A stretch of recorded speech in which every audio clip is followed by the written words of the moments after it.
So the activity that you just completed, sorting countries by development, is a challenge that is faced by professionals who do this, for a living, economists and historians and anthropologists. And so I just wanted to share an interesting tool with you that you will see more in this course, but it's something fun that you might be interested in experimenting with yourself.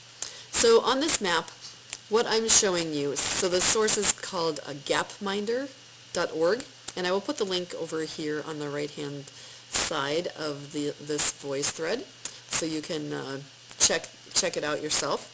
So there are so many different ways that we can look at how we define development. So you can see over here on the left side of the graph, we have life expectancy in years.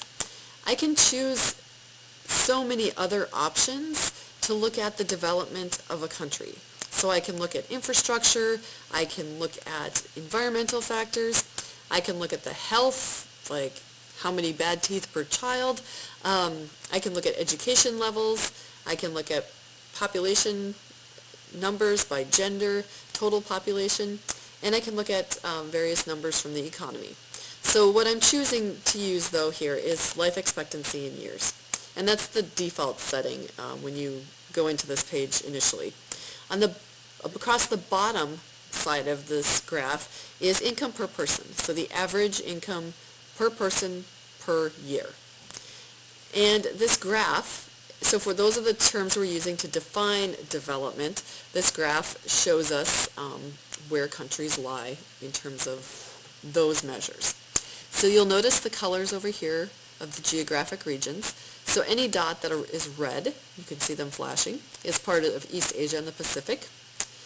Countries that are orange are part of Europe and Central Asia.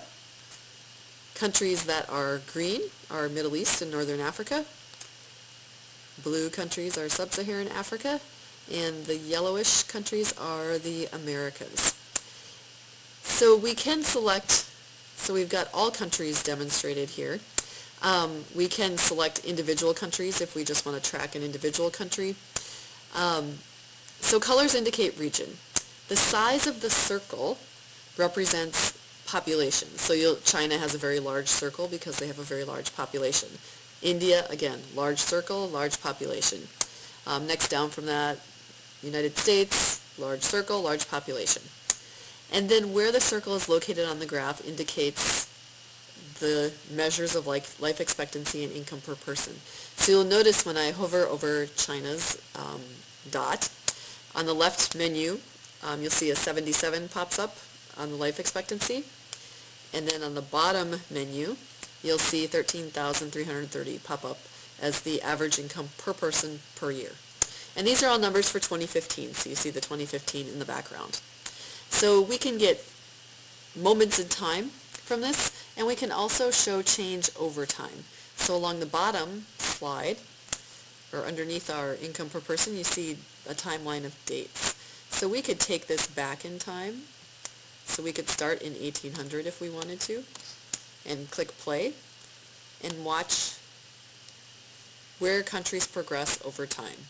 And so this is showing us the shift of all countries in income per person and life expectancy over time. So of course in the 1800s, technology exists, but it's much different from technology today. Healthcare exists, different quality than today. People didn't necessarily know that clean water was important for overall health.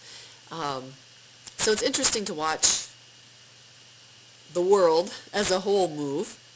And you may have noticed as we went through some of those years, China bouncing around and making some interesting movements. So maybe you want to just look at China, or specifically track China, to see what really was going on with China over time. So we can go back in time and play, and then we'll watch the trail, I guess you could say, that China makes over time. So you might notice there's not much change for a long time, but then we see a downshift in age, life expectancy, and then some other changes. And there's always some sort of historical event that's related to these. So interesting tool to use. Please take time to check it out.